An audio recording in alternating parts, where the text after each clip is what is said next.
I'm good. I can't stay quiet for that long. Come on, Hello, bud. hello and welcome to the T-Force LCS Rundown, episode 102.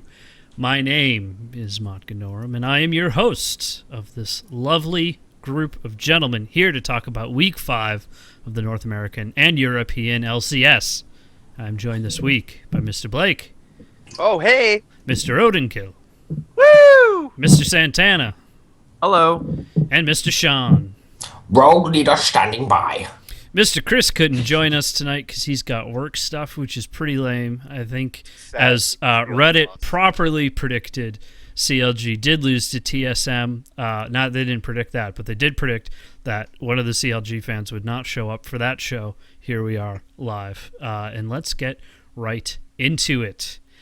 How's everybody's weeks? It's cold. If you're out there in Twitchland, you can see that I'm sporting a lovely blanket. It was negative 15 here yesterday.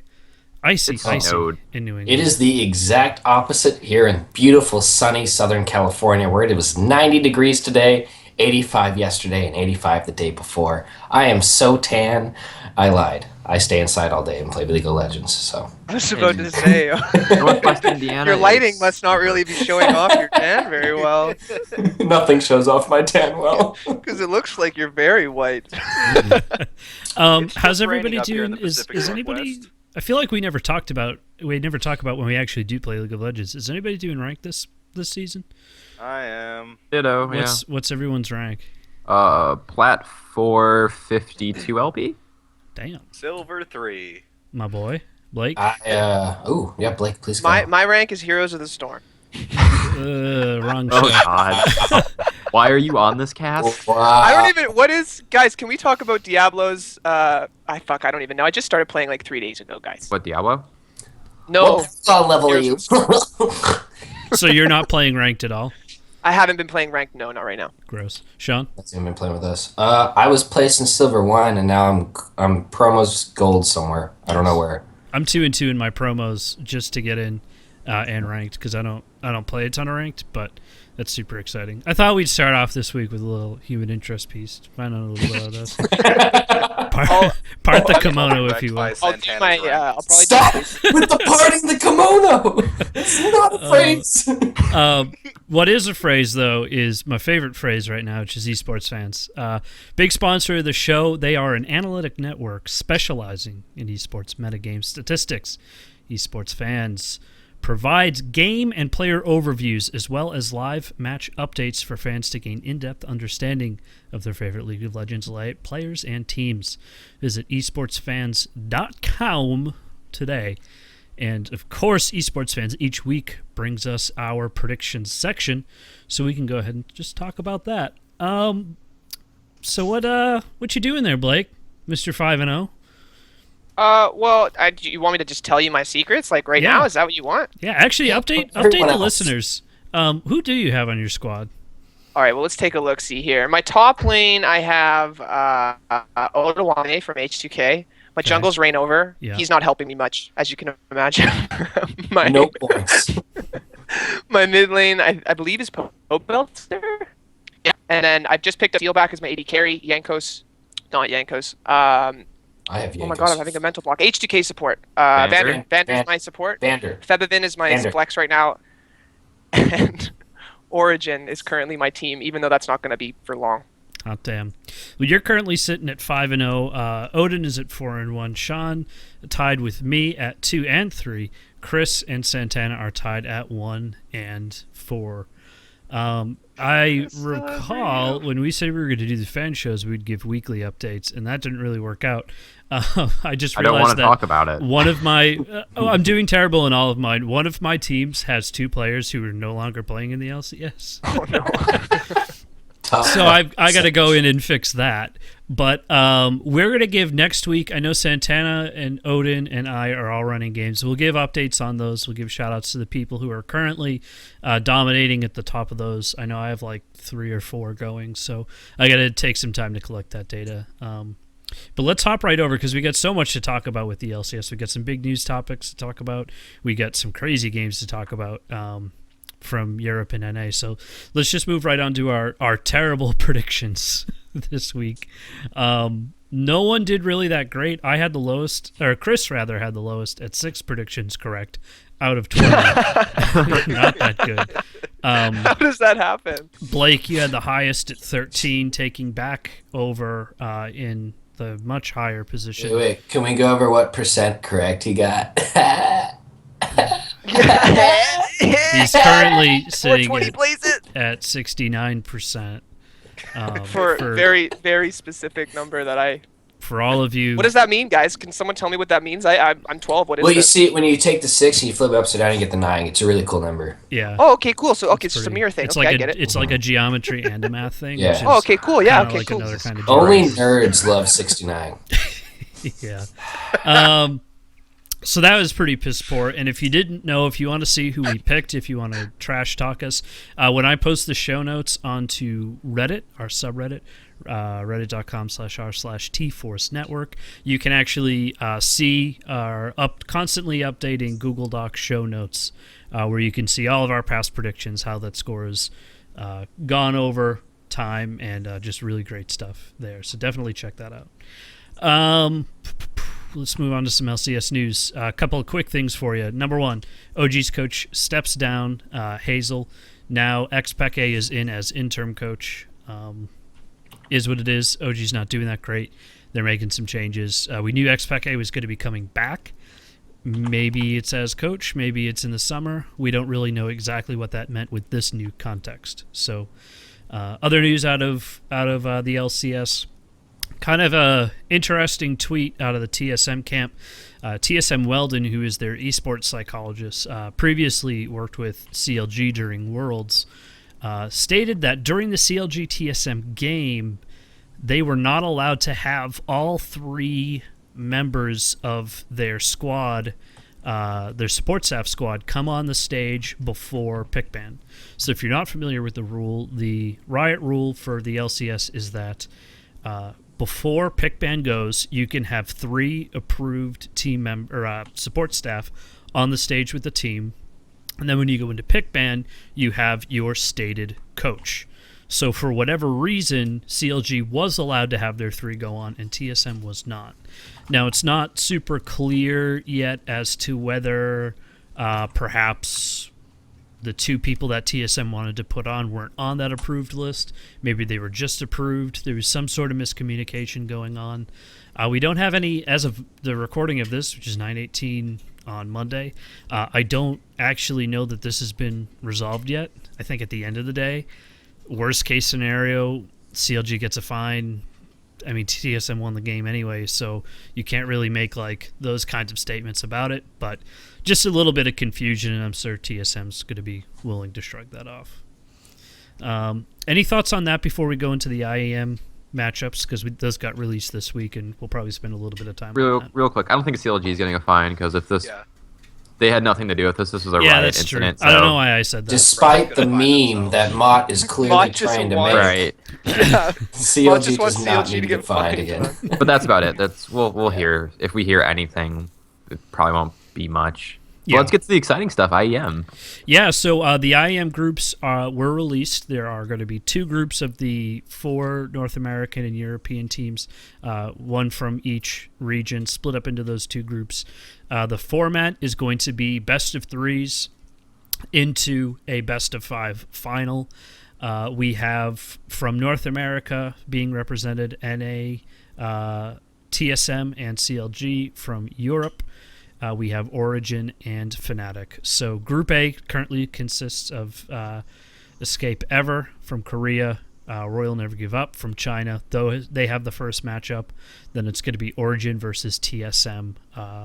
Over in Group B, you have, unfortunately for CLG, they are matched up against SKT currently, and then Fnatic will be playing Chaogu from Chaogu. Can I China. just Reapers. say, I am so looking forward to seeing Huhi having to lane against Faker. I think it's going to be hilarious. Yeah. I mean, it's definitely kind of a bummer for CLG fans, I think, because you hope that maybe you get placed up against the kind of weird spot Fnatic, or at least get into a different group. Yeah. But that's going to be a tough matchup. I mean, I don't think CLG fans, I don't think any NA fans can legitimately look at this and be like, yeah, I really hope our team goes far. I think it's more, we're going to be able to play great international teams, and we'll see how it goes. We can talk real quick about OG this. TSM rematch from the last IEM. Yeah, I mean, that's fine. I don't think SKT is going to stomp through CLG. It really depends on what lineup they want to show up with, if they want to play Blank and Scout. Because if you've watched any of LCK this season, SKT is kind of experimenting, we'll say. They're playing their substitute jungler Blank a lot. They're playing. sandbagging. I don't even think that, because if we skip to the game they just played, Against game KT. 2 against KT, where they absolutely crushed them. They actually crushed them pretty much both games until mid-game, game 1. Mm-hmm. They show they can still be the best team in the world when they want to be. They're essentially doing what Origin is doing, except they're way better at it. Well, and also, it's not really, it's a conscious decision, it feels like, by SKT. They're I don't really think actually Origin- experimenting. OG is just struggling. And on top of that, that's this isn't the same ever lineup that we had at the last IEM and Kespa Cup. Athena got signed by Chinese team EDG, so they have a new mid laner, and his name is Tempt. I haven't watched much of his play this season, but they have not looked great. He's been no bueno. Yeah. I had the misfortune of watching one of their games. If I'm going to make predictions, I actually think Xiaogu wins the entire thing. I actually think it Wow. might be a RNG Xiaogu final. That would make sense. RNG's been doing really well right now. I think Xiaogu can take SKT in a best of 3. So you Especially don't think you don't think Fnatic or CLG? I mean, CLG has a shot kind now. of- I know. I don't think Fnatic has a shot in hell against I Xiaogu. don't think any of the North especially- America teams are looking strong enough right now. Especially to really... now that Xiaogu is playing Uzi more, they're finally getting him into the rotation of the lineup instead of oh god, why can't I remember Pekko. his name? Pekko or TNT. Yeah, TNT. They've been playing Changed his Uzi a name lot to more. Pekko They're- this year. Yeah, I don't think Dade is gonna play, but yeah, So out of Origin and TSM, you guys are going to give that to Origin? TSM.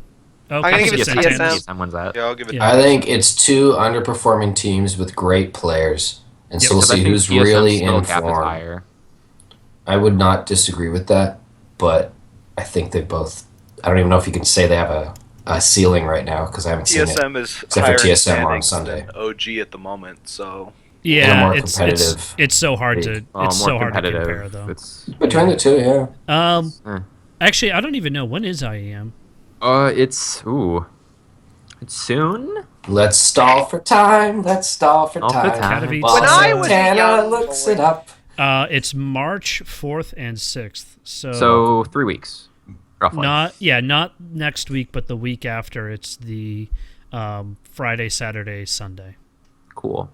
So keep your eyes out on that. It'll be fun. It's always good to see international tournaments. We don't get enough of them, so treasure the few we do have. I guess here's a kind of a silly question. What happens to them for the LCS if they're there those days? I'm pretty There's sure still a LCS answer is for on an that. off week. Oh, really? That's kind of Yeah. boring. So, well, I mean, I guess we're going to have kind of a special episode just for Katowice then, that Monday. So that'll be the 7th. That'll be a good show to do, I think. Yeah. So I'll double check that and put that on Reddit just to Yeah. kind of confirm it. Because I didn't think about that until now. But let's dust over to the actual LCS for this week. That kind of wraps it up there. Again, best of 3 format, best of 5 final. It'll be a good show to watch. But let's talk about the European LCS. I'll take you through the standings as they currently stand. H2K and G2 are just about as tied as you could be at 8 and 2. Vitality moving up to 3rd, tied with Unicorns of Love, both at 7 and 3. Fnatic sits alone at 5th, 6 and 4. Origin not too far behind at 5 and 5, followed by Elements 4 and 6. Splice 3 and 7. Giants with their first win of spring, maybe their last, at 1 and 9, and Roccat tied with them at also 1 and 9. So let's start kind of at the top of the mix here with H2K. Gonna bleed right into G2 because we've got a matchup from them this week. But oh yeah. take me away. All right, so H2K did really good, did really good in their first game this week. It was a, if you didn't watch it, go back watch the UOL H2K game. Yeah. UOL played really well. They kept it really competitive, which has been hard for some teams against H2K recently. It's showing. Vizicachi had a pretty good game. He did a lot of work for them on Rise, which I'm still so surprised seeing these Rise picks out of EU and how well they're working. Because they I'm don't seem not. to be doing. Well, they're not doing very well in NA, that's for sure. NA doesn't know how to play a lot of things. We'll leave that at that. We'll talk about that later when we get. We'll talk about that later when we get to Quinn and when we get to some of these other picks that they don't know what they're doing with. But go ahead.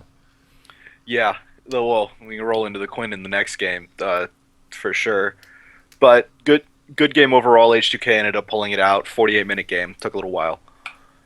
But the big game of the week, H2K's rematch against G2, this time going to G2. Yeah, buddy. I was so tilted right after picks and bans in this game. For this game, like I did not like picks and bans at all. I think H2K had a game plan, but G2 was just like, well, Kikis only plays tanks in Malphite like every game, so we were gonna pick this anyway. Thank you for, and we're just gonna. They just pulled that in as the last pick, and Yeah, the blind pick of the Quinn and then 2 more AD champions, So and then even an AD support. We can talk first about pick this. Corky. Yeah. First pick Corky, really good. Like, of course, you're gonna first pick Corky, and then they go in Lee Sin, Poppy. That Lee Sin I don't like too much. Yankos has played it a lot. He's played it pretty well. Poppy has a lot of good matchups and everything. Like depending on where you put her, they ended up putting her in support this one, so that's not too bad. And then G2 comes in with Gangplank first pick, or Gangplank Braum first pick, and then Nidalee Ezreal. So very solid, like pokey team comp right there. Good disengage protection from Braum. And And Gangplank then- zoning, yeah, it's really good. Gangplank zoning with barrels. And then H2K just last 2 picks, Quinn Caitlyn. So I see what they're Okay. doing with this. So essentially what happens here is they trade Corky for Gangplank. And what they assume, and this is a terrible assumption because Kikis hasn't shown it yet, is that it's going to be a Gangplank top. Yeah. LPL and LCK play Quinn primarily as a Fiora split push counter and a Gangplank lane bully counter. Now, they get baited super hard here by leaving Malphite open. And this also goes, I've harped on Forgiven a lot for this and his ability that he can't play Kalista, which means H2K has to ban Kalista every game. So they're essentially down 2 bans. So instead of banning the Lucian as well Malphite, this game. they're essentially going to take Corky and then force G2 on something else. But because he can't play Kalista, they're down a ban and they can't take Kikis off Malphite. And when they go to play these higher tier teams, you can't just keep doing that because Kalista's a priority pick. It is a very strong laner, and it's his inability to play he refuses to play Kalista for some forsaken reason. I don't know. No but one can it's- figure it out. But it's a problem for H2K, and we see it in both ban phases. We see it even in the first game where they had the priority pick Corky because they took Corky Kindred, and that because he can't play. You all took Lucian, they take Corky, and that's Yep. it. And they can't put Corky. Like once that happens too, they pick up Corky and they can't put Corky mid anymore because I don't know. I don't like the Caitlyn pick at all. It has its perks, but not. He in also this- doesn't play not it in well. this He game doesn't at all. skill traps. They can't zone Yeah. until he's level 13 or something because he doesn't skill W until like level 12. I think they were saying. Yeah, he doesn't think the traps are worth his time for some odd reason. Yeah. Which it's a despite all that, though, H2K did pretty well in Yeah, this game, they did. right up until the tilt where the Baron steal by Emperor, Well, one they mystic did shot. they did really well early, Yeah. and that's what this team's going to do. This team this comp they put together is going to push pretty quick and take turrets early. But you give Malphite enough time, he's going to have enough armor to just not care about Quinn, Lee Sin, and Caitlyn.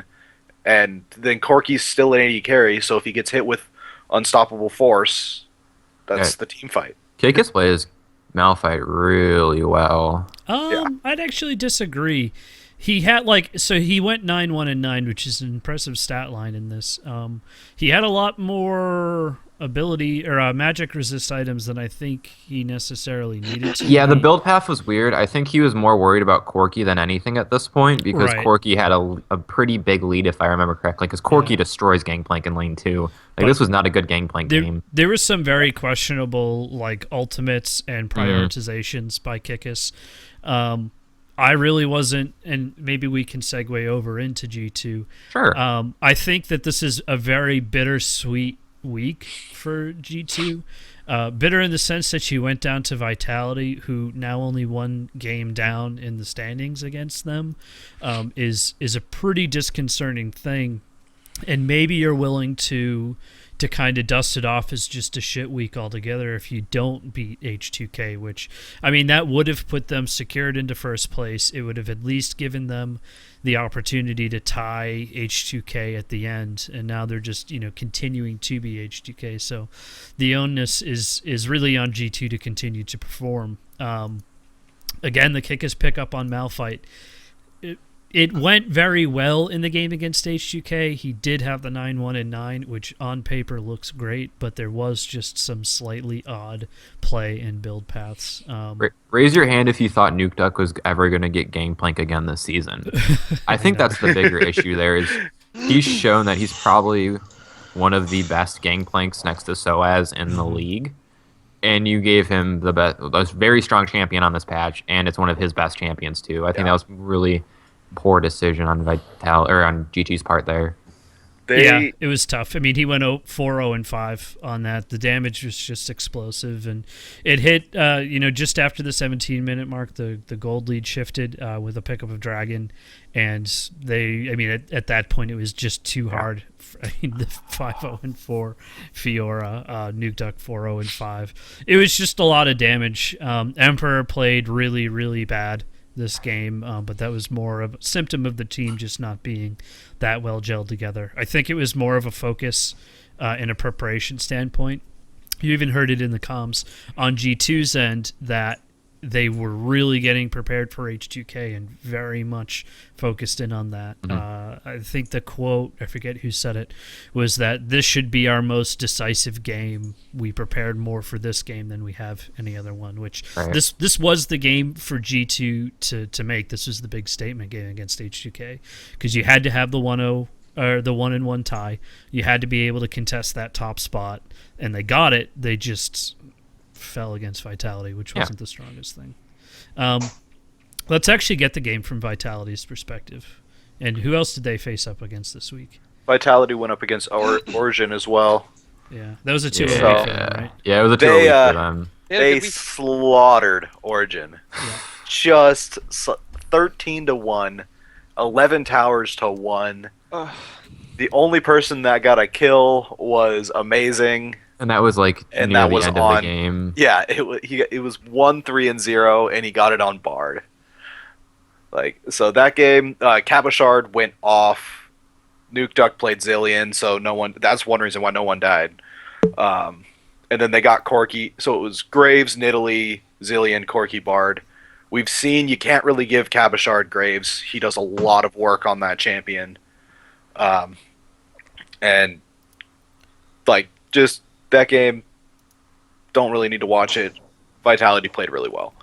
Yeah. The G2 versus Vitality game, completely different story, but a really good game on Vitality's part, and I was really happy they did so well.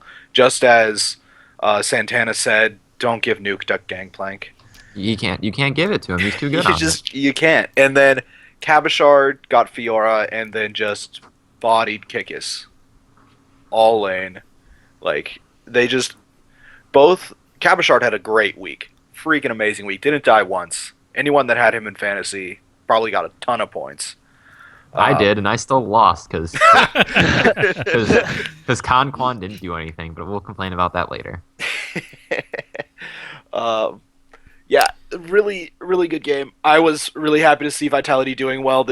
I think this is kind of an upward trend for them, hopefully. Well, next week, a harrowing week with day 1 game against H2K and a day 2 game against their current 3rd place tie of Unicorns of Love. Yeah, I'm hoping they make 1-1. And I'm Still gonna H2K fan. yeah. So I'm gonna assume that you're gonna give it to the game over Unicorns of Love. yeah. All right. Well, let's talk about their week. Yeah, let's talk UOL. Yeah, UOL. I mean, there isn't honestly too much to talk about with UOL. They had 2 long games this week where they played quite well in both of them. As Odin already said, in that first H2K game, they played quite well. They held their own. Okay, when I say they played quite well, if you look at the end, the game lasted 49 minutes, and I mean there was only a 6K goal difference. That shows that they were able to hold their own pretty much entirely through.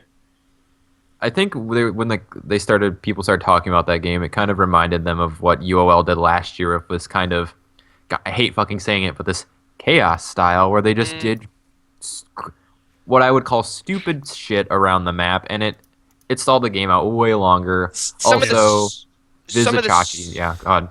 Well, one of the stupid things they did 2 times in the game actually was they had some really wishy-washy Baron calls, and I'd put this on Chachi, I guess. I mean, they would start up a Baron, and then they would see that H2K would start coming, and then rather than committing to the Baron and putting all that they could and going for the 50-50, they would decide to back off and peel off, and then they would end up just losing the fight anyway. Whereas in those situations, I really think it would have been better for them to just push the Baron, go for the 50-50, and not drag the game out so long because they were losing the whole game.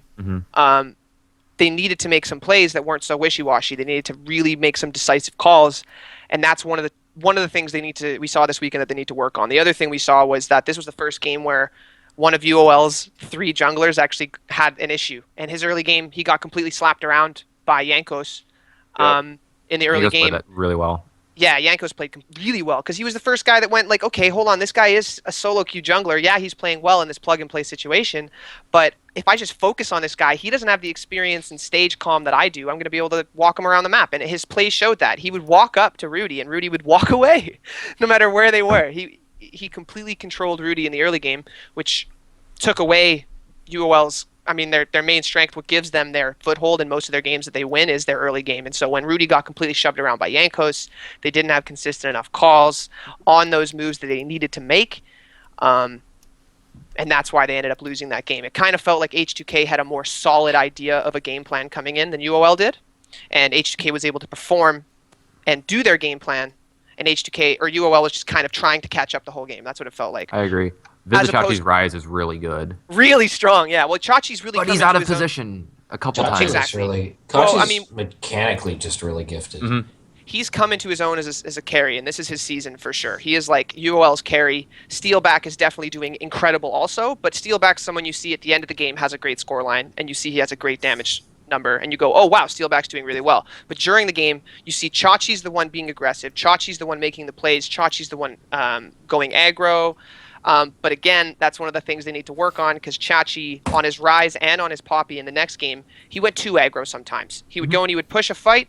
And this was the Fnatic game, they played really, really well, I thought. They completely controlled Vision top lane, whereas Fnatic tried to do Vision bot lane, and that was the wrong call. Fnatic actually got Fnatic at Baron that game. And for those of you that don't know what that means, UOL managed to, at 22 minutes, this is what cracked the game open actually, they managed to, at 22 minutes, completely kill and take a Baron without Fnatic having any idea, and which was a hallmark of Fnatic last year.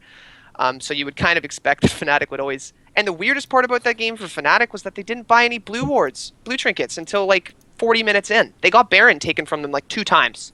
And they still weren't building any blue trinkets, which was absolutely crazy to me. A team, it doesn't matter if they're all new players, a team that's that long, Fnatic's been around forever, they should know to buy blue trinkets when they're getting objectives taken from them. Right, that's even a solo queue thing. That's a solo queue thing, yeah. Yeah, like 20, if you play 20 any minutes, solo queue, you know that. Like your ADC and your person mid needs it. switch to blues at like 20 minutes. But again, this Fnatic game, even though UOL did play really well, Chachi could have tightened those screws a lot. He would engage on Poppy, and then they would get a kill or they would get 2 kills, and then rather than going, okay, we have the number advantage right now, let's go do Baron, or let's go take a tower, or let's go take some of their objectives in their jungle, they would keep pushing the fight, and then they would end up evening out that fight, and that's what ended up making the game last 10 minutes longer than I think it should have. That's basically it. Yeah. The weekend, we learned from UOL that they are exactly in the standings where they should be. Yep. They're exactly where they should be. They lost to H2K, who's above them, but they beat Fnatic, who's right below them. So it's going to be really interesting. Their games against Vitality are going to be very important. But it's important also that they have some pretty clear things they can work on, right? Rudy just needs to get a little bit more confident and comfortable on the stage. Chachi needs to rein it in a little bit, tighten the screws, and they need to be a little bit more decisive on those calls against teams who are more decisive than they are, because H2K, who is playing towards their game in a really clear way, I mean, UOL kind of crumbled around that and weren't able to match their decisiveness. Mm-hmm. It's such a contrasting game to the game that Fnatic had earlier in that week against Elements, because you saw Gamsu again on the Nautilus, Fevabin on Ari. Fevabin went 7-0 and 5 in that game. Yeah. And Nautilus was just an absolute nightmare. I mean, Fnatic had such a clean game against Elements. Their new support, I can never pronounce his name because I look at it. Clark. Klybike. Yeah. Klybike. I see how Clyde. it's spelled, Klybike. and it gives me such a hard time. Klybike. Yeah, it's Cly now. That's right. He had a pretty good game in the game against Elements. I don't know how you felt about the one against Unicorns of Love, but he was on a flashy support in Thresh where he got to go around and make like flash plays and get some really good hooks that looked good. Overall, not the worst game in the world. I'm looking forward to seeing how that progresses and how the removal of Noxiac changes the overall mentality of Fnatic. We saw some stuff out of Reckless this week where he said he really wasn't that comfortable talking to Noxiac about certain stuff, and it was just kind of a weird situation from them. But super clean game against Elements. They didn't at any point have any kind of goal deficit. They were pretty much able just to go around. There was one part around like I want to say it was like the 14-15 minute mark where Fnatic was systematically pushing all over the map, grabbing Elements kills and not losing anything despite like over committing to certain chases and stuff. And I don't know, it was just overall a really great game. Elements just not able to do too much, but luckily for them, which we'll talk about later, they did manage to pick up a win against the Noxiac change to me felt a little bit it just felt awkward and weird to me. It felt kind of scapegoatish to me. I mean, when they announced that they were swapping out their support, and they were like, "Well, yeah, him and Reckless just didn't get along." It totally threw off the whole team synergy. I mean, that just seems a little scapegoaty to me. Like, how can this one guy? I just don't think it could be. There's a lot more issues with them than just that. Pretty clearly. Well, okay. So the biggest problem with Fnatic is that they lost their core in Yellow Star to North America. No. They lost their core in Huni and Rainover. Yeah. Okay, they lost They lost their entire team in Huni Rain Yellow- over Yeah, Star. they Yellow lost Star, their teleport calls, they lost their macro play, and they lost their micro play. They lost their team. You can say that it was primarily their identity. I mean, you can make a case for who is the strongest loss. You guys are going to call it Huni and Rainover. I'm going to call it Yellow Star.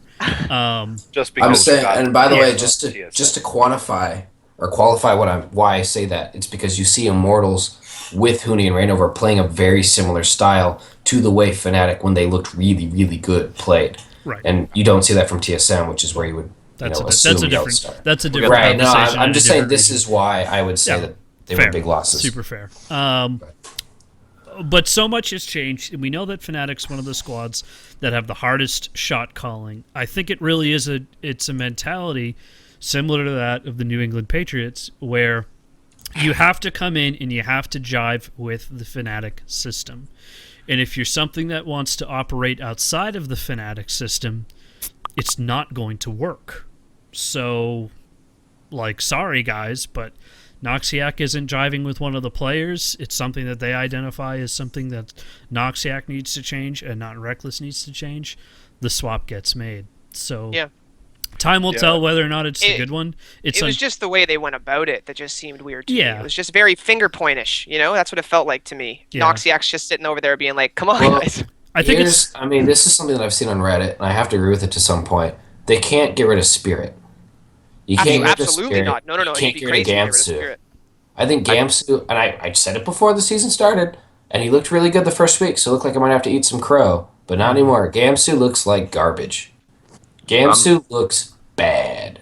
And you I'm can't gonna hear say Gamsu. Spirit doesn't look great either. No, and they both look bad. They both The- look terrible. so the only thing one- To be was, fair, Gamsu didn't do that great on Dignitas either. So Sure, it's but he not was on like- Dignitas. So There was a period. There was a I feel period like on so Dignitas. vindicated this Yeah. That's Alright, not. well, I would one- disagree. I'll gotta come crashing down when we Yeah, go I know. NA. So real quick though, take it there's- while you can.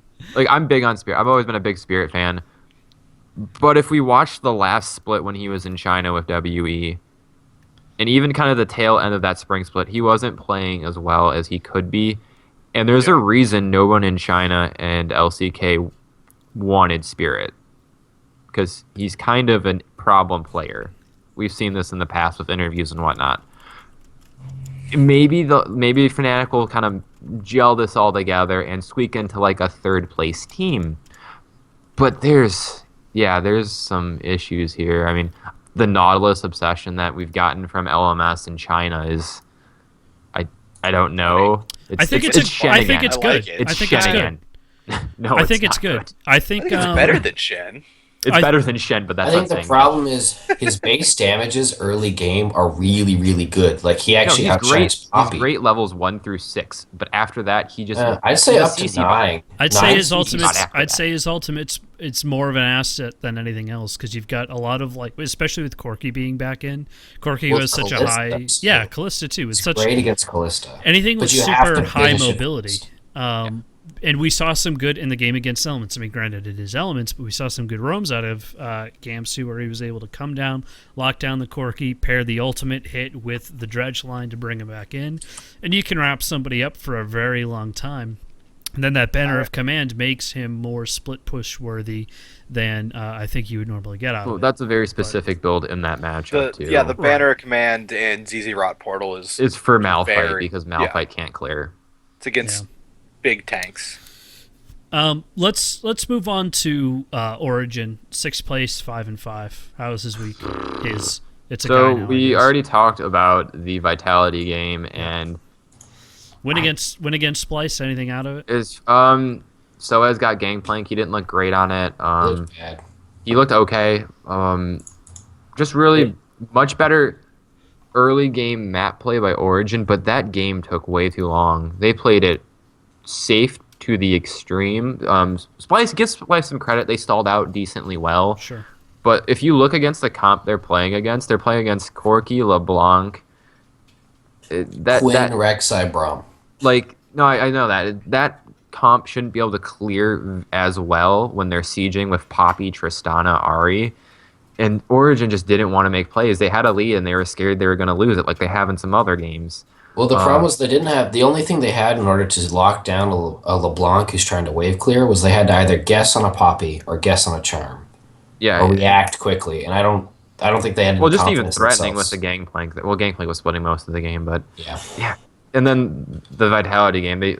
Frankly, their pick ban has been atrocious this season. It's been so bad. Get a coach. Get a real coach. maybe.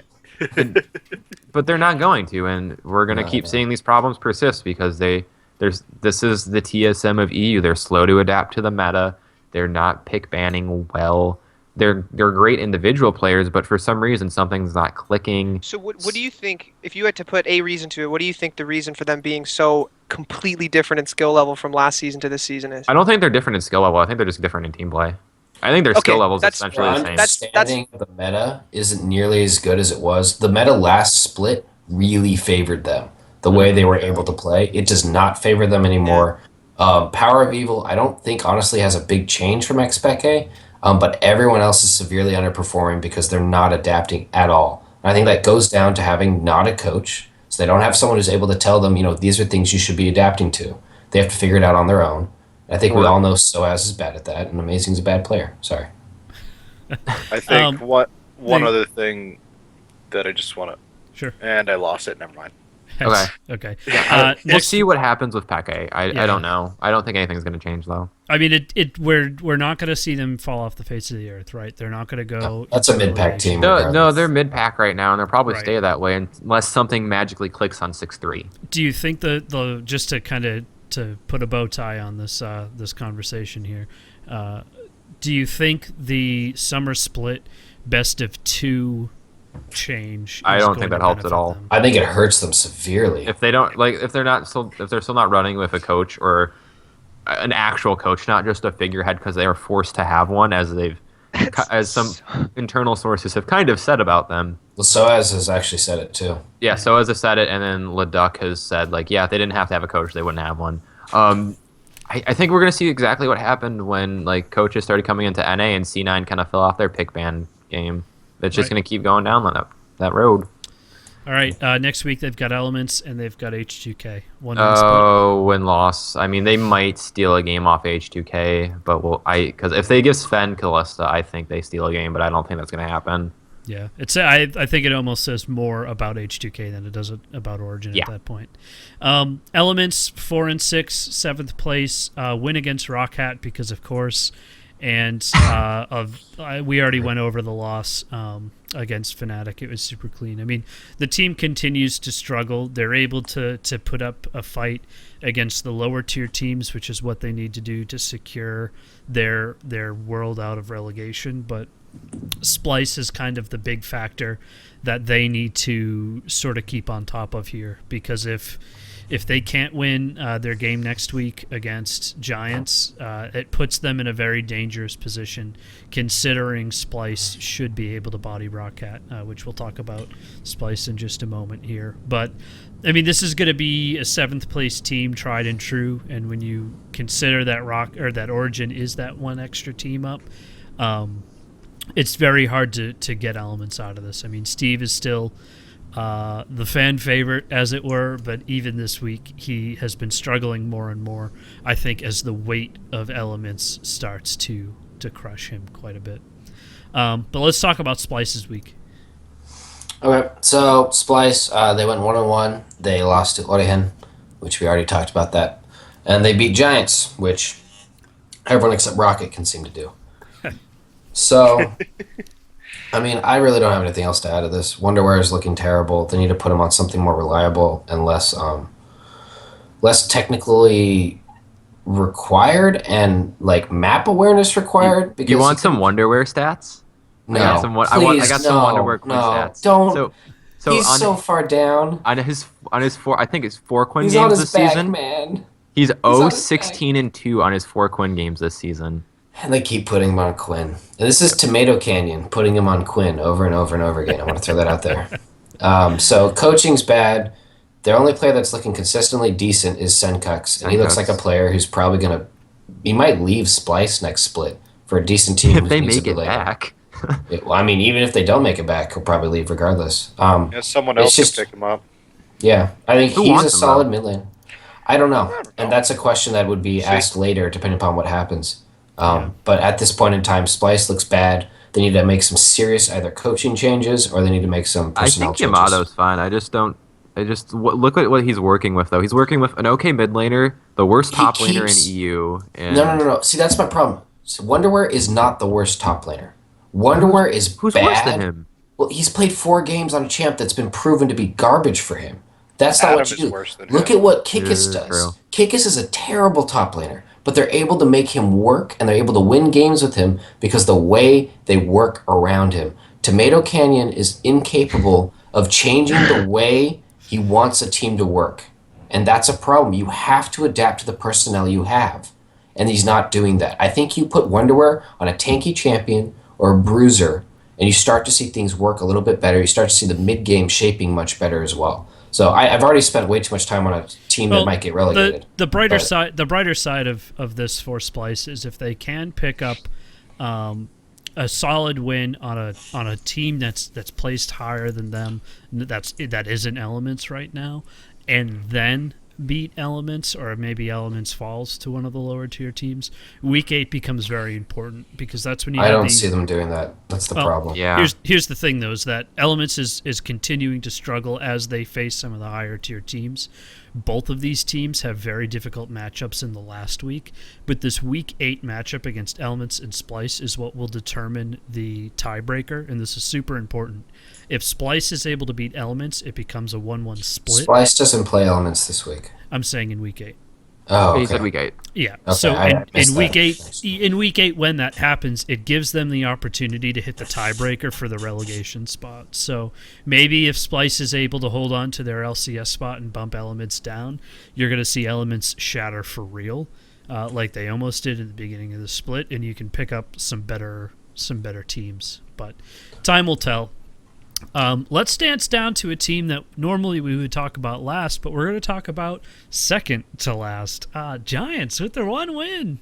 Giants Fuck yeah, man. beat Rocat. Rip Optimus Tom. Rip Optimus Tom. His mighty cats are not doing so. Blasting off again. What do we want to really say about this? Okay, Giants gets a win. Yeah, That's- tell me what that's worked big. in that game. It's just in like a simple sentence. Rocat had a really bad fight around their red buff against a team with Malphite. Malphite gets a good ult, and Victor Callista destroy the team fight. They win the game. Yes. That's what happened. I mean, they played their comp well. But Tone Juck on Kindred wasn't all that inspiring, but it did well enough. Adri's Callista is fine. Pepe did what Victor does, and that's wave clear in mid. Although he did get caught out a couple times by Betsy, not respecting that. Yeah.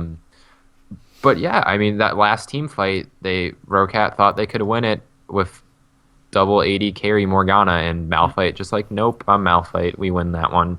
Well, So maybe this is the first week out of many where we're going to see the happy Pepe cam. The happy Pepe cam. Because I think that was maybe the pinnacle for them this whole split. I kind of think this is the comp they have to keep playing, though. Just give Pepe something safe in the mid lane where he can wave clear for the team, and give Adam an engaged tank champion and Godfred with another tanky champion, and then either put Baton Jock on Kindred or Nidalee or something else that's kind of pokey, and Adri can play Callista if it's up, or maybe Ezreal. Just kind of give these players safer champions, and then just have them team fight oriented, and maybe they can start taking some games. Yeah, I mean right now they have more of an ability to upset the Splice Elements balance that we just talked about with a win next week. But past that, it's just like 7, 8, and the rest are just a really tough road for them, where they're going to be playing the top of the bracket, and it's not going to go well for them. Any thoughts on Rocket other than the fact that the saddest Airwalks cam ever in the game against Elements, where he would just instantly get chunked and then die? I've got nothing on this team now. Like last week, I was kind of hopeful that Tabs was gonna roll in and help them out, like maybe get them a 2-0 week this week. But no, all that hope is gone.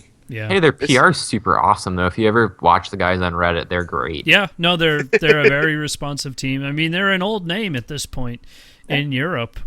They had some success in Freddy previous 122's been around forever. Steady Freddy. Yeah, and as he's they been call him. god awful. Ugh. I mean, I think it's a bad team. Betsy and Tabs have been shining lights, and Betsy screwed up this year, or this weekend. So Yeah. I think Keep that it- really is the keep reason it- why. Betsy played well in the Giants game, but he's like the only one that played well that game. And then Like, But I'm that's his Morgana. Morgana. No. Okay, they lost the fight at Baron where he missed 3 bindings in a row, and Yep. that legitimately lost them that fight. They had a complete chance. He could have like completely stopped the carries from getting in 3 separate times, and he wasn't unable to. Yep. I think that Yep. game was honestly on Betsy. Right. Probably. He could have carried Yeah. it. I mean, But- keep in mind And this I'm is upset because I picked him for fantasy, so that's why I'm really upset about it. this is one of the squads that got ruined by visa issues. That's something to keep in mind if they you're a only lost Rocket one player fan. to visa issues. Yeah, and that's that was- Rocket? that's a small Edward, was it not? Okay, only yeah, but they Edward. lost Vander and Yankos due to being a bad team. It's not the roster they wanted. I don't think the visa issues really. I don't think even with Edward they would be too much higher than. No, this. I don't think like, so either. Like I said, silver lining. We can move on. Let's move on to NA. NA is Yeah. a little more exciting this week. North America, all the hype in the world. I'm so excited about this week because I get to talk about TSM. But before we get there, we're going to hit up with Immortals. Immortals. 10 and... Do I have Immortals? Yes. I do have Immortals. I forgot I have a silver lining this weekend. Okay, hold on. Let me pull up their We are so prepared on this cast. I was not ready to talk about a team so quickly. I'm so ready to get shit on. I have so many bad teams. All right, Immortals played Dignitas and Cloud9. Cloud9 gave him a good fight. Nope. Yeah, keep going. I Sorry. think both of those games are like the first 10 minutes were pretty close, you know? I think teams are figuring out somewhat how to not necessarily adapt to Immortals, but how to play a better early game against Immortals. And that held true for Cloud9 up until about the minute 40-second mark where Sneaky died for First Blood, which really fucked them. Smart play by them by reading all like watching Yeah. the VODs and seeing what they've been doing. I think both these games demonstrated that even though people seem to be catching on to what Immortals are doing, Immortals knows this. It's like there's the different things. Like when you're learning how to play a game, first you learn how to play the rules. Then you learn how your opponent plays. Then you learn how to play against your opponent. Then you learn how to play against your opponent when he knows how you play. And Immortals is just step or two steps ahead every single time. Who was the interview that was talking about Immortals where he pretty much said, it's not that they're so much better than us, it's just that they don't make mistakes and they just play the map as a whole better than most I teams. feel like that was a Dignitas player, to be honest. I think it was it? It might have been. But I remember that interview. I'm like, yeah, that's pretty true. Like, their players are playing better than pretty much all the other players in NA at the moment. But as a whole, they're not like so much better. They're not the individually. best in any given thing necessarily. However, their team play and their willingness to follow any call that is made in a heartbeat without even second guessing it, I think puts them really far ahead. And they're able to not only read the game, but read their opponent at the same time. I love watching these Immortal games. The C9 game was probably the highlight so far of the LCS. I thought it was fantastic. I was excited to see Jin make it in. Yeah, that was. I mean, there's so many fun little storylines with this whole thing. Ball solo killing Huni because Huni's not respecting Malphite. I think the big takeaway from this weekend is Huni had a pretty awful weekend as a whole. I think, and they still won. They still stomped. I think the stat line is he has the most deaths on Immortals. I think he's got like 2.8 per game, which is second highest among top laners, maybe. Or like team share. He's got a lot of deaths because he plays the map overly aggressive, and we see one of the flaws that we kind of saw get taken advantage of is if Huni's got a bad laning matchup, Reignover is stuck up there because Huni's calling for him constantly, which means you, in theory, could get pressure on other parts of the map, and we kind of saw that early with Dignitas, early with Cloud9. But they just. It doesn't matter. Their team fighting late game is just really good right now. Their mid-game decision-making is fantastic. Like, how do you stop a team where you know where the jungle, you know where Reignover's going to be. It doesn't even matter if Huni's struggling. Reignover's going to go top. Yep. But you're not going to get against Pobelter because Pobelter knows his job. His job is to farm not die. That's all he needs to do, and that's exactly what the team wants and needs him to do. You go bot lane, but Adrian's a ward master. Adrian, I think, is the second most wards of supports this split in NA. And Wild Turtle's going to shit on your bot lane with Adrian because he's going to go aggro because he doesn't give a shit because he knows that the jungler's not there, and he's just going to go ham. I think the way you beat Immortals is you pick a jungler like Zac, someone you can't necessarily ward for, and you just try and get these long-range ganks, but even that's not guaranteed. I don't even think that's it. I think you have to solo pressure Pobelter because if we go back to the stat line, I think he's, out of all the mid laners, got the lowest damage per minute and damage share of his team. And then this is out of 12 mid laners because there's been some subs this year. You have to pressure him. Like we'll talk about this later with TSM versus TLG where Bjergsen solo kills Huhi. You have to make plays on Pobelter because he's just playing these farming, safe kind of mages and Lux and Victor. He's not really going for the aggressive Ahri plays or things like Zed's never really up. But the problem is the second in the mid game, even when you've got a lead on Pobelter, and I think this was demonstrated in the better in the Team Liquid game last weekend. You have a lead on Pobelter, and you just ignore him in the mid game team fight to focus on people who are actually fed. Suddenly, Pobelter's in your backline. Suddenly, Pobelter's shutting down your carries. The problem is every single one of their characters, every single one of their players is a threat and a massive. And they know their role, and they're playing it extremely well. We'll see. I think we're going to see kind of what happened to Tip in Season 4, where Tip storms into the league, crushes everyone, has a pretty good playoff run. I think Immortals actually wins this split unless TSM gets for sure. unless I TSM honestly really gets it think together. But I think next split they fall off. See, right now I think we'll see. what Immortals needs more than anything else is a couple of losses under their belt. I think they need to understand how, as a team, they operate in a losing situation for an extended period of time, one that actually results in the loss of a game, so that they can take a look at it and say, okay, how did this happen? What could we have done different? And really get a full understanding of how to operate in that situation. I don't think that happens until playoffs or next split because you got the best of threes. Yeah, and best then of they three. Can finally I mean, afford. honestly, I think Immortals is going to be one of the most fun teams to watch next split just because of the best of threes. They're going to go in with a lot more experimental stuff. I don't think they're going to be so stuck up and rigid as to say, like, nope, we're going to play every 2-game series as like this is an absolute do or die situation. I'm hoping that's what we see in general out of the best of threes is like, okay, we won that first game really solid. Here comes a wild card second, something that we're going to test, something that we're going to play. And the problem with them right now is they're playing all sorts of different comps. The only like similarity is that I mean they already know what they're doing. Right. They already know what they're doing with this quote unquote experimental shit. In fact, the only people I think who are playing consistently the same champions is Adrian. Yeah. And that's because Janna and Soraka are really damn good for And that when we team. saw him get taken off, though, his Braum was pretty good too. His prom was solid, and I know he's got a decent Alistar too. So And that's the wrap this up. and that's the thing is it's not even like the super. I'll wrap up safe. next week. Yeah. Oh yeah, the safe picks. To wrap So this up, for next week, we've got Renegades. That's a win. That's an easy win. And then we've got Liquid. And depending upon what Liquid shows up, if that's a confident Liquid squad, I think it'll be a good game until about the 15-minute mark, where Pobelter and Phoenix go even. And top lane, I think Huni Styles on Lorlo, and bot lane gets very, very interesting. Yeah, my it depends. It depends how Liquid does against Fox. I mean, Fox. And I really think it comes down to Dardoch versus Reignover to see which one actually is able to get in the other one's head.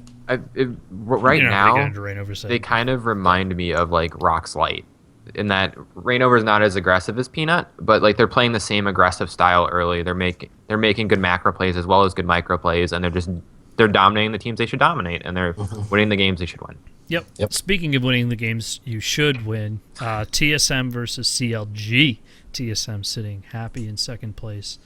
So this was a great week for TSM fans. You got a 2-0 week. You got a win against Tip. You've got a big win against CLG that puts the matchup at 1-1. That's definitely. I mean, we're not talking about relegation spots here. The 1-1 matchup doesn't matter as much. It'll depend who you end up fighting in the playoff tournament once we get there. But overall, the game against CLG was very methodic in the win. It felt like, for the first time ever, this is maybe the TSM squad that we all expected to see. You saw Bjergsen go in and get the solo kill on which was explosive. You saw standard lanes come out where Yellow Star was able to roam and create a ton of map pressure. You saw Hanser doing what I would even say surprisingly well against Darshan. I keep wanting to call him Zion. Going 7-1-1, constantly being a threat, being able to solo him out, split pushing well. And when you can split push and create pressure, even though you don't even have teleport to come in for a Baron or be somewhere else if they need it, that's just a tremendous advantage. I guess as a TSM fan, you could feel great about this week, right? But you should realize that we're not out of the woods yet. You feel better, but you're still kind of like if you watch the early to mid game of TSM versus Tip, right?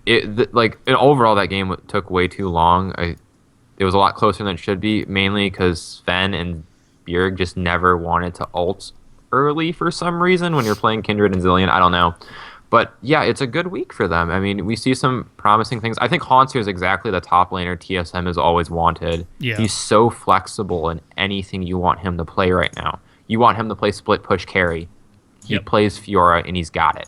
You want him to play a tank that just kind of sits there and soaks up damage. Yeah, he can do that too. You want him to be in a lane swap and be behind at 50 CS and have himself dig himself out of that hole. He does that too. He's pretty much everything they want and more, and he's showing off that he's probably the most improved player of the split. Santana, you should be a pitch man, man. That was great. That was TSM great. needs the help. I mean, He's They everything do. you want and more. really, yeah. Is though, like, And if you order now, we'll throw in 2 more Haunters. You can even trade them and get yourself a Buy one maybe Haunter, get a Gengar. second Haunter free. they might as well move him to Uber tier just because how much he's been dumpstering people. Like, it's Just call him Gengar, man. Just Right? call him Gengar. And when you're I finished, think it really helps to have a jungler like Svenskeren who's actually putting aggression on the opponent jungler, which it frees up Haunter to get like solo lane farm, which is something that Dyrus was never able to do because you never saw Santorin, anywhere near his direction. So that's a huge change that TSM has made, which, given the fact that they replaced 4 other players, Right. isn't really that surprising. And it's a meta shift too for TSM as a whole, because now you're seeing that, all right, Bjergsen still has to be that carry, but he has to do it without as much support in the jungle as he's gotten in the past. So if he can continue to go into games like he did against Hui and do it confidently, get solo kills, and still be a really great presence in the team, his Lissandra play was great. yeah. If Doublelift can continue to roam and be safe in the solo play like he has been, and if Yellowstar can continue to do what Yellowstar does, which is roam the map and, basically be a fucking ward machine, this could be a great thing. I think you see a TSM that continues to have wins, but have wins that aren't the cleanest thing in the world, and they're going to continue to learn. And we're going to see the squad that we thought we would see in the beginning of the spring in the summer. I think the best of 3 format helps this team a lot. I think the coaching staff, the new additions that they've brought in, has helped them quite a bit. Weldon doing a lot of great work. He did, I don't know if I mentioned this before, but he did work with CLG during Worlds. And right now he's only a temporary piece, but he is looking to go full-time, pending some requirements be met from TSM's camp, which I think if TSM continues to see success, that won't be as much of a question. But next week they've got it's going to be an interesting week because they got Cloud9, who they've beaten before. That win against Cloud9 was kind of the beginning of their statement games for this split, being able to beat the Cloud9 High squad for their first loss with High on it. And then they've got Dignitas, which should be a pretty easy win. But if they go 2-0, I mean, that's going to be a great position for them to be in. They're going to stay above CLG, who should have a 2-0 week against Tip and Renegades. And they'll continue to have that. And we may end up seeing a tiebreaker later on down the line. But if you're a TSM fan, feel great, but don't think that your problems are over. Let's talk about CLG. All right, so since our resident CLG expert Ringler is in here, so I'm going to take it over. Reddit, there was a comment in Reddit today which definitely brought on, I think, just as much shit talking that we give among each other and to the teams. It was appreciated. Yeah, it came out hot and nasty, which I appreciated because after I read it, I was like, that's definitely salty. And then I went, no, I think he was going for me, so that's good. Totally called it that Chris wouldn't show up today. Chris does have a work thing. It was decided even before the CLG game that he wasn't going to be on the show, but still good to see that came out true. So CLG played NRG and they played TSM. They beat NRG, and I think that was actually a very good, well-played game from CLG. Who he actually showed up, looked really decent on a champion. LeBlanc, that we've, I think, now seen 2 or 3 times from him, which is good if you're a CLG fan, that we can see him actually be competent on a champion. I think NRG game was honestly really good. It was a really fun game. I definitely suggest everyone check it out if you have a chance. We had Darshan on Fiora, which he has shown to be proficient on, if not one of the best Fioras in NA. I mean, all the champs were really good. Aphromu played gorgeously on Morgana. I love to see his Morgana play when he's on point. And yeah, it was a really good game. Energy kind of didn't do well. Moon got absolutely shafted. I'll talk about that when we get to energy. Yeah. When you're on a, why am I blanking? When Nidalee? you're on, no, he was on Death, the wolf. Kindred? Kindred. I can't believe I couldn't remember the name. I want to say Death, the wolf. Callista. I want to say Callista Callista. out I'm of the like, that's jungle. not. I know that one. He was playing when you're playing Callista and it's 35 minutes into the game and you don't have a single stack.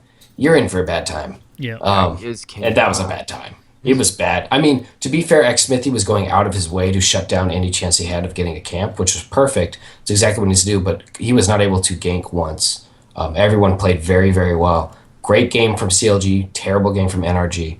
Then you go into the TSM game, and as everyone knows, TSM pretty much stomped that one.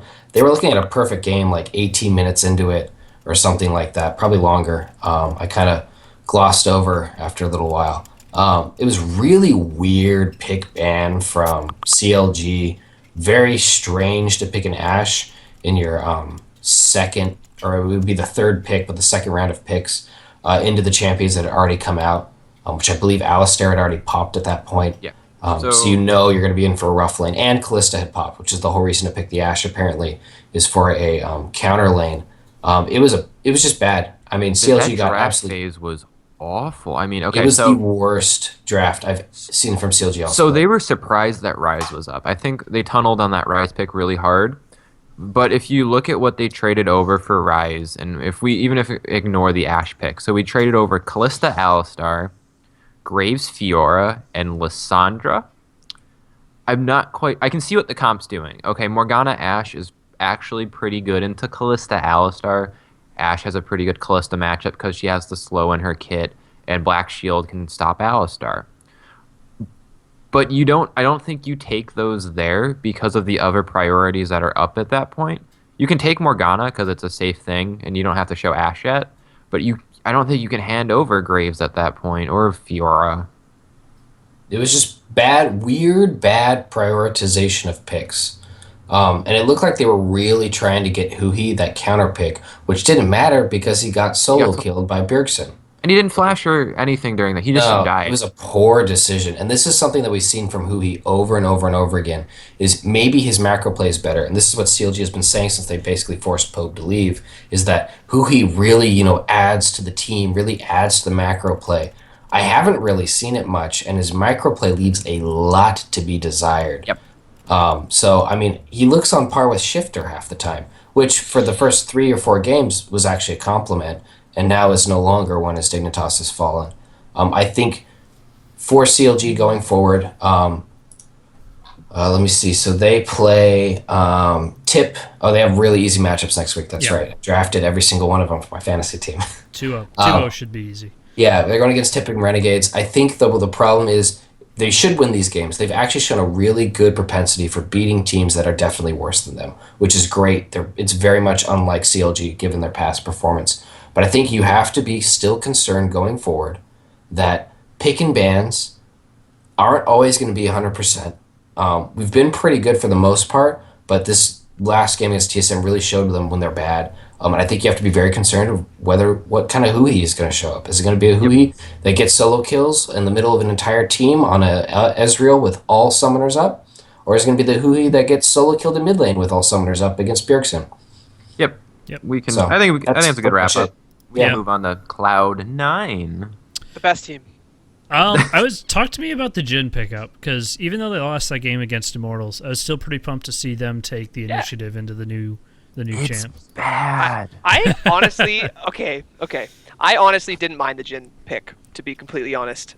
Even though he got first blooded and ganked early, and his early game got completely thrown off. Yeah. He Hot. he still was effective in the team fights. I thought his ult actually was impactful. That was the question everyone had. I think his damage put him like third most in the game too. Yeah. I think that's Something fine. like that. The problem we end up seeing though is if you see in some of these later team fights, because his attack speed is capped, he just can't fight these late game fights against Callista and these other AD carries. Yeah. Because as they just seen get by off that Callista. so many autos and they crit just as well because all their autos can crit instead of just his last one is the only one that can. Yeah. And they just feed all this damage late game. Like early Wait, game, no. Every other attack can crit. Okay, sure, but like what I'm saying is like against He's- Callista, like yeah, Callista can just throw crit spears Right. every single time, He's capped at 4 auto attacks before Then he has to reload. First reload, yeah. No, and it's his a really attack speed is like 0.7 or 0.8. 0.67. And I Well, think it starts at 0.67. doesn't he have it inherently anyway? And then the rest He's of he's the capped at 0.67. He can't go above. He can't go right, below. and the rest it even just with- translates to attack damage, right? To bring this back, right? Ultimately, Sorry. ultimately, I'd say that's probably what ended up. One of the main factors for them losing the game was the Callista versus the Jhin, for sure. Because Wild Turtle just went absolutely mental this game. Let's start from the beginning. Let's just start from the Absolutely beginning, okay? mental. Absolutely mental, Harry. You did me well. Okay. Tanya, Not me, not Hermione. Welcome You, to- Harry. welcome to the T-Force tea rundown, where we discuss teas and tea accessories. This first episode will be Orange Pico. Okay, fine. Okay, Ironically, Um, got into this in North America and not Europe. Alright, weird. Okay. I'm from England. I was born there, so that wasn't offensive to anybody. Someone Cloud9. I might was be running for offended. As an president. Irishman, I'm offended. As you being an Irishman, I'm offended. Cloud9 to TSM. I'm never duoing with you again. All right, let's start from the beginning. Cloud9 Alright, I'm had ready. 2 games this weekend. They still looked really good in both of them. They played high both of them. They won on Saturday. They lost on Sunday. Their first game was against Team Liquid. All they really had to do in that game was just play their game because Team Liquid didn't play their comp right. And as long as Team Liquid didn't play their comp right, all C9 had to do was not fuck up, which they didn't do, and they won the game. It was pretty simple. Balls had a really good game on Malphite, for example, one of the reasons why they were able to win that. The second game was against Immortals. That's what everyone was waiting for. As we've already talked about, they picked Jhin, which was a pretty ballsy pick. But I mean, the rest of their draft actually looked really good. As far as C9's concerned, their draft was actually dope. I'd say they won the draft, arguably. The Jhin is just that X factor. Balls looks good on Mouth, so he got that. That's all Balls has to do. We have enough carries on C9 with Sneaky, Jensen, and Rush. All Balls has to do is just be a consistent top laner who's able to be a tank and solo kill engage. Huni. At 6 minutes, exactly, which was kind of cool. But he got Balls Mouth. solo killing Huni. Like, just repeat that for emphasis, please. Balls has had a really good split. Balls He's has been had having a he's very had a good nice split. resurgence. He actually said last weekend he wants to be the best top laner in NA again. I don't know if that's going to be able to I don't happen. think that's gonna happen. I think he but said yeah. the But- world actually. But All right, well, let's temper some expectations. anyway, draft was good is basically what I'm trying to say, right? Rush got Lee Sin, his favorite champ. High got Alistar, who is, besides Mork, his only comfortable champ, who he's really good on. And Jensen got Victor, who everyone knows Jensen will body bitches on Victor because his Victor's dirty. Body these is Body these fools. The game was actually... it was a slugfest, right? It was a super exciting game. If you didn't watch it, I'd go back and watch it. Up until 22 minutes, I'd say it was still on a knife's edge. The difference between the two teams is in this super chaotic game where there were crazy amounts of kills, like 11 kills at 9 minutes, like just crazy number of kills. In this chaos, Immortals was able to also go and take objectives and also go and play the map. Whereas C9, all they were really able to do in this chaos was keep up in kills. They put up a very valiant effort against Immortals, who's clearly such a stupidly strong team right now. Cloud9, what it looked like they tried to do was, okay, we'll play Immortals game. We'll try and play on Immortals terms. So they decided if you're going to come at us hard, we're going to come at you hard, and we're going to try and match your pace, which they did quite well. It wasn't until a team fight at 22 minutes, because at this point, every team fight had been very, very close. And even though the C9 was behind in gold, their team fighting was so good and so clean that they were actually coming out in some of these team fights even or on top. But at 22 minutes, there was this team fight where C9 won the fight. The only person left alive was Wild Turtle in this bush, and that's where this Jhin pick ended up biting C9 in the ass. Because rather than him being able to just do an 80 carry thing and just auto attack this Callista until she died, this Callista was able to 1v3 and kill them all. well. so Sneaky rather- misplayed that too. He didn't flash the Lux ult. Yeah, he and should have. then they Yeah, got I double-minded. think Chapman talked about that. It was an interesting look at it, showing how he had that split second, what he could have done, the different directions where that flash could have gone. Either way, Callista came out on top on that, and after that 22-minute team fight, like 2 minutes later, Cloud9 got aced, and then the game was over. It was pretty much over. But what we can look at is that middle game, right? Cloud9 looked quite good in that middle game compared to other teams facing Immortals. Cloud9 were able to swing punches just like Immortals was, pretty much, except they just were falling behind slowly throughout the game. Even when they were behind in gold, though, high shot calling, he made some incredible calls in the mid game to initiate fights and start fights. And it was looking so close, and I was actually really excited. And then that 22-minute fight. Yeah. But C9 still looking really good. Immortals is just looking stupidly good, is basically all we can really say about it. Who do they have next week? We have next week Renegades. TSM and NRG, don't we? Sorry, I was looking at the wrong week. Week 6, yep. TSM. Yep, TSM, yep, NRG. and NRG. So What that's do our you rough think? week. What do you think next week? That's a tough week.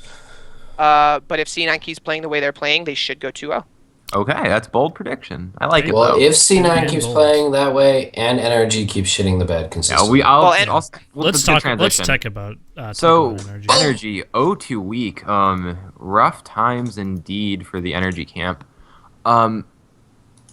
We can just, I mean, the big takeaway points is the communication issues are more apparent than ever. If we didn't already know that, they lost to both Echo Fox, which, to be fair, none of us knew Echo Fox was going to have Froggen this week, so that's why those predictions were off. But they lost to Echo Fox and they lost to CLG.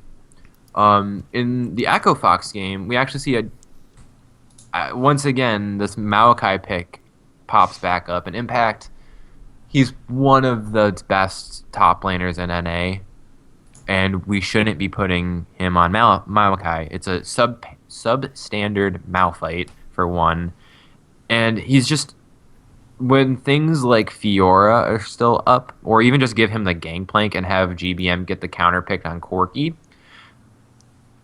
you can go ahead and just give him this kind of split push carry champion, something he's very good at. Instead, they're giving him a tank champion with who needs flash to engage, and it's just not great. But the biggest takeaway I came from this game is, if we look, there's two fights. There's the Malphite 4-man ult at tower, at their Echo Fox's tier 1 tower, where they all see Malphite. They all clearly know he has ult up. The only one who's back is GBM, who's respecting the ult. And everyone has flash up, and nobody flashes that ult. They get 4-man ulted. They get, I think it was like a 3 for none, and they lose the fight, and the game was pretty much over at that point. And then there's a second team fight later where we see Maokai TP flank, Evelyn flank, and GP ult, except they're not timed together at all. Evelyn ults, and then GP ult is like 3 seconds after that, and then Maokai comes in. So they've said this earlier in that essentially what happens is everyone speaks in Korean except Moon, and Moon's just got to piece together what's going on. And as your jungler, that's not an efficient way to work things out. Altec speaks Korean? Altec speaks Korean, yeah. Okay. Yeah, He translates, essentially. he got real good at it on the last team as well. Yeah. Gravity? Oh, wait, No, but Not all it's, tech. well, he kind of did I mean, when he was- Kongquan's supposed to be their translator. yeah, like And the Concon problem and is that Altec both Kongquan's kind of piece together what the Impact, GB, and everybody else is saying, but that's not good when your jungler needs information constantly. And we're seeing it. He's just not able to apply any pressure anywhere because he just doesn't know what's going on because he can't talk to his laners directly. And that's a problem we keep seeing. And it's gonna persist. Yeah, Unless like they find a way for them to have some sort of semblance of an in-game language, which honestly, I mean, we saw a semifinalist from 2 years ago and last to be year. fair, They were much better. that Royal team was much better in terms Yeah, of but I'm saying it might not be necessary if you're actually able to be good. And if you look at the roster, they've got Impact, they've got GBM, they have Altec, they have 3 Altec's players. had a bad split. I'm gonna Okay, speak- Altec's been bad, but I don't know what you blame that on because he's much better than what's being shown. I don't know if it's communication errors and he's just like feeling flustered the whole time, or if he's actually starting to get outclassed. But I honestly still He's think inconsistent. He's always been inconsistent, and we were kind of he's been consistently decent. decent, but he's this split. He's either had like these really good games where his positioning's on point, he's where he needs to be, or he's had these games where he's too far up and getting caught out and getting blown up before he can do any damage. I still think that's language barrier too. The game he had Lucian, he did 3k damage total. That's essentially like a 3-man GP barrel. Like that's how much damage he did. What, 6 balls at one point too? Mm-hmm. Yeah, like that's nothing. And and that comp he has to do damage because the only ever damage threat is Gangplank. And he just couldn't do it. The most disconcerting thing from Energy for me this weekend is what Santana you already mentioned. In that Echo Fox game, there were 2 Malphite ults that were like max range. Everyone on Energy had flashes up, and they did not dodge any of those Malph ults. Nope. And that's not communication. That's not translation. That's just play. Not respecting it. Like GBM was the only one back playing. Like he understands what's going on, and we saw it at the Tier 1 tower. He's like a good, I don't know, 10 Teemos behind his team, and then everybody gets ulted. And it's kind of one of those things in solo queue where you're pinging your team back, like guys, you're gonna get ulted, and it happens, and it's like, see, GG my team. Mm-hmm. In next week, I don't think they have. Next week should be it's going to be tough. Dig and they have C9, right. And I want to say they're going to beat Dig, but we always see this every season. Dig wins. Dig can play spoiler. They're not supposed to. Yeah, they can. Dig are the ultimate spoiler team. They will lose every game, and then they will beat the #1 ranked team out of fucking nowhere. and then they'll interview Kiwi Kid. Kiwi Kid will be like, "Damn, it's nice to win." He'll be like, "I don't know what happened. We just went in. We touched the computers. I'm they giggled a little bit." Having Energy win both these games because I do think we're going to see a different Moon next week. I hope we see a different Moon next week who's more aggressive, who's more in touch with his laners. Hey, and hopefully we get a full moon, rather than this half moon we've been seeing. It's been awful. Not a good joke. Damn it! I enjoyed it. We can move on, though, to Liquid. Yeah. Let's talk about Moon on. Liquid. Not so much. I didn't because it was a busy weekend for me. I did get to watch Liquid's game against Echo Fox, against C9, sorry. So I can really talk about them there. Go ahead. And as I said earlier when I was talking about Cloud9, Team Liquid just didn't seem to play their team comp the way they should have in this game. They had a Quinn and they had a Twisted Fate in that game. What they needed to do Quinn.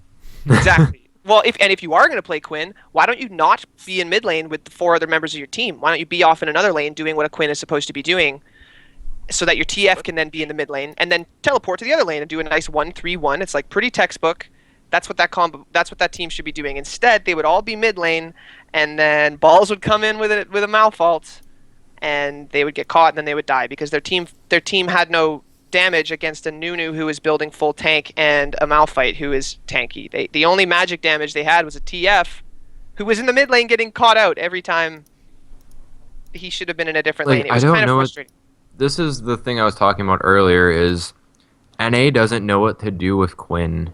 And as I've stated, Quinn is either A Gangplank lane counter, or B, a counter to Fiora split push. It is not a blind pick top laner. She's a melee counter with split push mid game and late game components.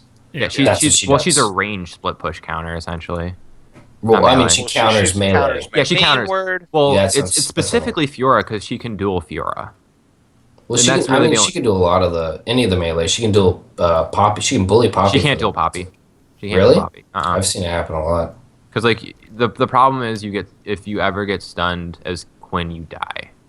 And then Poppy especially. Poppy's base damages are really high. She has that range because the way Poppy builds right now is Sunfire Iceborne. Mm-hmm. And that just straight up is really good against Quinn. And Quinn can't deal with Malphite late game either. She bullies him in lane. That's great, but then she split pushes him, which is the whole point. You're supposed to split push. Well, at some point, Malphite can just solo kill her because he gets enough armor. Mm-hmm. Yeah. So let's kind of focus in on Liquid's week next week. They're going to be going up against Echo Fox. Kind of an interesting matchup, considering the state of Echo Fox at the moment. And Immortals. We'll see. I think. Well, I think they dropped the Immortals game. I ran over Body Dardock last time. He's gonna body Dardock again. Yeah, Echo Fox is kind of the interesting one, and I think I'm gonna kind of when we move on to talk about Tip and Dig, I'm just gonna kind of give a a quick summary of them right now, Sure. so we can get into Echo Fox and give them the time that they maybe need. Yeah, I think that's fine. So I mean, these two teams right now are two teams who are really struggling. It's kind of the the slap fight for the bottom relegation spot in 7th place. I think Fox might have an interesting ability here to come in and really mix things up, but the bottom tier isn't looking that great right now. I mean, Dignitas continues to struggle. Billy Boss is doing okay, but he's not doing enough to actually be a positive effect on the team. And considering a change had to be made because of the visa issue, no, it was behavioral issues, I think, with Dignitas. For Billy Boss, Yeah. Billy Boss is. They needed someone who could step up and be a stronger force and actually be a positive pickup for the team, and I just don't think. Maybe in the back end it's definitely there, but skill-wise, it's certainly not. So Dignitas is going to continue to struggle, I think. They've got Energy next week, and they've got TSM. I'm not going to give it to TS, or I'm not going to give Dig the game against TSM, because I think coming off of that, coming off of the 2-0 week, TSM is going to be in really good shape. Mm-hmm. The Energy game is going to be kind of interesting. This may be the one upset that Dig gets to pull off towards the end of the split. We'll see how well they can prepare for that game. But Tip, on the other hand, I mean, they have the interesting matchup against Echo Fox next week, which we'll talk more about when we talk about Fox. I don't even think that's an interesting matchup anymore. You think that's just a win for Echo Fox? I think that's just a win for Echo Fox. I think Echo Fox outclasses them in every single category. Well, that's why it's interesting, because right now, I mean, with Tip in 7th place, secured in 7th place with a win, one win over Fox and Dig, that becomes a very dangerous position for Fox for Tip to fall out of. So if Fox can start crawling its way out of the relegation territory, I mean, it would be a stretch to say that they're going to get on top of Liquid and actually make it into the playoffs, but they can certainly claw their way out of the relegation spot. So let's just talk right about them. Okay. Echo Fox. Is that who we're talking about? Yeah, I think they look really good with the full roster. Yeah, I KFO's would have with the looking. full roster. Yeah, I think that's Well, an I impact would've- team. Impact I wouldn't team even for call them sure. Echo Fox anymore. I'd call them TDK 2.0 right Well, now. the thing is, the difference is they got the roster way earlier than TDK. Mhm. True. They're in a position where they could. No one's getting the Echo joke I was trying to make, but Yeah, I got it. I appreciate it. There are It two was things just that not good. there are two things that excite me a lot about this team. Oh, One yeah? is that when they interviewed Hard, well, this is yeah, you got a little. There we go. There it go is. on. End of story. No, when they interviewed Hard said that even though they've had insanely inconsistent stage lineups, they've only been practicing with their core 5. They've only been practicing with their core 5, which is a great. It's a great news, just because, and we saw it, right? They look synergized, they look really good. So I'm glad, because that means they're coming in, unlike TDK last year, they're not like, oh, now we can finally all start to play together. They've already been playing together. The second thing that really excites me about this team is those sexy ass blue jackets, man. God, their style. Oh! They need to be. Every week they surprise They need me. to be orange. They need to So- be orange, and they need to come into They the were red, photo now they're boards. blue. They just, every week I come back, I'm like, how are they going to up their fashion from last And week? like, to combat them, CLG goes full pink Valentine's jerseys. Like, this Yeah, is we just saw how well this that team is just ahead of the curve when it comes to fashion. Let's So- be honest. Real Straight up. quick, I mean, if we look at the bottom of the standings, Renegades, I think we're pretty much sure is going to end in last with. Wait, Fox wait. getting Let their me win. talk about Renegades real quick. This is my entire piece about you go. Renegades. Renegades are not worth talking about until they get a win or they get a roster replacement. That's it. Yeah, Continue. it's the bad It's tough roster to say right now. it's tough to say anything other than that, just because Like, if you look at the positions individually, they're pretty much all the worst positions in the league besides ADC. Freeze. Yeah. But, okay, so Renegades last. Fox isn't going to stay in 9th. No. That means No. they have to They- leapfrog Tip, Dig, Liquid. I mean, even technically, right now they're tied for 8th. So I think they True. top Tip. They top Dig. I don't think they top. You don't think they can with? I think what they would can, have, but I 8 don't games? think. it's too. So it's they're too- we right can't now. They're say. 2 games behind Liquid. They have 1 game left to play against Liquid. I think if they're able to beat Liquid in a head-to-head matchup, that's a 7th place team. Otherwise, I think it's 8th place. You don't think they can squeak into 6th then? I think they're I'm not definitely sure a that- seventh. I think they're 100% a seventh place team. I Yeah, think it's I could a agree with question whether or not they're going to be a sixth place team or not. And I think they're only going to be a sixth place team if they beat Team Liquid. Where's Liquid's schedule? So Liquid right now is 5-5. They're even. Who do they have left though? The only team they've played as a repeat has been Renegades, who they Right. beat. So they have to beat. So let's yeah. I mean, It's it's got gonna the be whole tough. head. So the Echo Fox beat NRG, which should be a team that places ahead of them. So I Right. think actually Echo Fox looks to be in a better position right now than Liquid, unless Liquid beats them in the head-to-head, which They're I 2 think and 8. was at We're- 2-0 against Echo Fox. Yeah, Head-to-head. Echo Fox See- would have to win like 6 of their. So like they can Well- drop games to TSM and they can drop games to Immortals, and Immortals then they have is- to win. and that's it. And they have to Well, win out, and Liquid has to this win is- like 3 games. Yeah. It's I think sixth place is a little too ambitious for this squad, but if they can go I 2-0 don't, this week, though. I think if they can go 2-0 this week, it being seventh is definitely within their grasp. Yeah, Easily I within don't their grasp. think they I have think- to fight for I think relegation at even all. if they get into relegations, this is a squad that, as a full roster, Sure. can stave off the second-rated, Or the lowest LCS teams. either the lowest LCS team or even the second-rated CS team, depending upon who Right. that is. Well, remember it's TDS double, is a second. it's double round Yeah. robin elimination. So That's true. I'm pretty sure Fox will be here next split. Yeah, there's going to be It's- 3 not teams worried that about drop LCS, 2 teams from CS, and the top 3 teams go. And I definitely think Echo Fox in this current iteration and against the teams that are currently playing is one of those top 3 teams. probably I wanna number 1 out of see- those 5. I want to see one more weekend of Echo Fox play before I'm confident. Yeah. Yeah, I saying mean this this is because they've only had 4 games together. right. They're 3-1 with that team, which is great. But- So next week they play against Liquid and they play against Tip. So the Liquid game is fucking huge. It's coming Yeah. up next week's gonna be That's dope, man. I'm so first- excited. It's the Fuck. last game of that Saturday, and that is going to be a huge game for both of those teams. And they need to beat Tip. If Right. if they 2-0 next week, that's a 6th place team. I honestly, I will put my money where my mouth is, but I'm not going to give you any money because fuck you guys. Well, but how about this? What's the bet? What is it? Skin. How are you If- giving it? Yeah, all we're right. gonna do skins. This is really dumb, but I will buy is 1350 one of the No, tiers? it's random skin. I'm fine Random. with that. Okay, I will buy a mystery skin Yeah. for. Me. You know what? I'll do it for all 4 of the people who are actually here today, and that way Ringler doesn't have to get another fucking skin. If Wow. Liquid is able to beat Fox this Saturday, Oh shit. Okay, how about That'd be this? fun, right? I'll That'd be match fun. you. I'll match All you right. on it if Fox wins. If Fox wins. No, hold on. I want Fox to win. pick a different game. I mean, I think the TSM versus C9 game is going to be huge. Yeah, I do. Yeah. I think you should bet on that one. That'll All be right, fun. all right. If C9 takes it, I'll buy everyone a skin.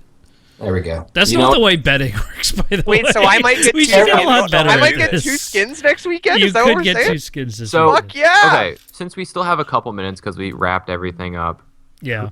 games of the week. If does anybody have a game of the week they want to like shout out for next Mortal week? C9 was a fucking awesome game.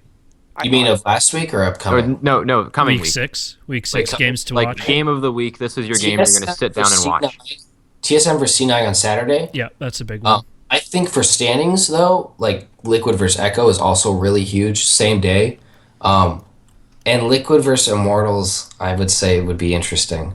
Oh, we're doing I next would week. Okay. say Energy versus C9 will be great on Sunday too, but I have no idea what Energy's going to do. Doesn't have to I'm be gonna NA chime either. in for I'm gonna chime Is- in for EU right Yeah, now. I think yes, the EU. UOL Vitality game. I was about to That'll say be They've That's got their the game. rematch on that's gonna Friday. be a really good game. That's That's gonna be a gonna be really, really. really good game. Yeah. Other than that, And I'll be the maybe Korean G2 fanboy. Fnatic, depending how Fnatic decides to do. But SKT plays Longju this week, Oh, so they that'll do? be SKT plays Longju, so we'll see how that goes. Oh, Fury's eligible this week, by the way. oh, That'll be a really fun that game.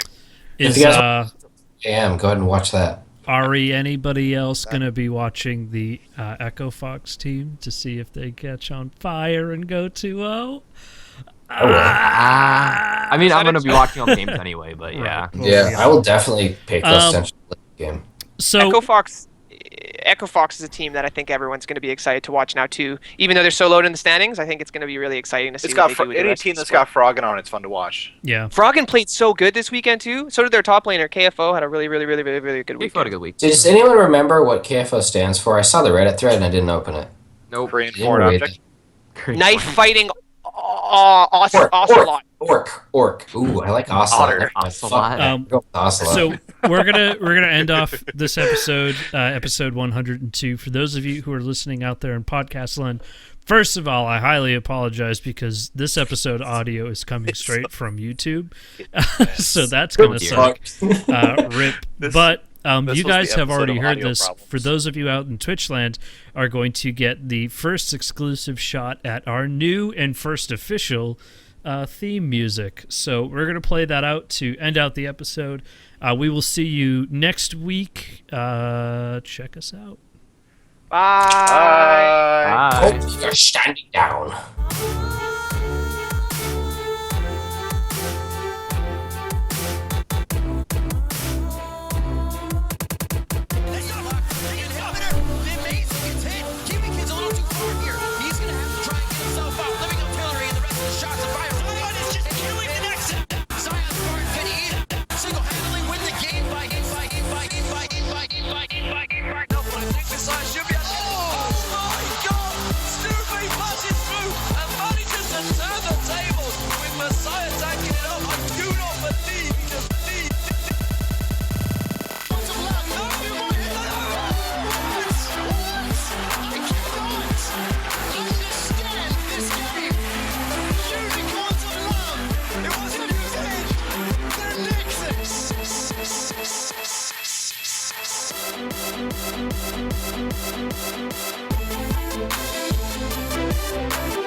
Anyone seen a hero around here? See you next week. Adios. You have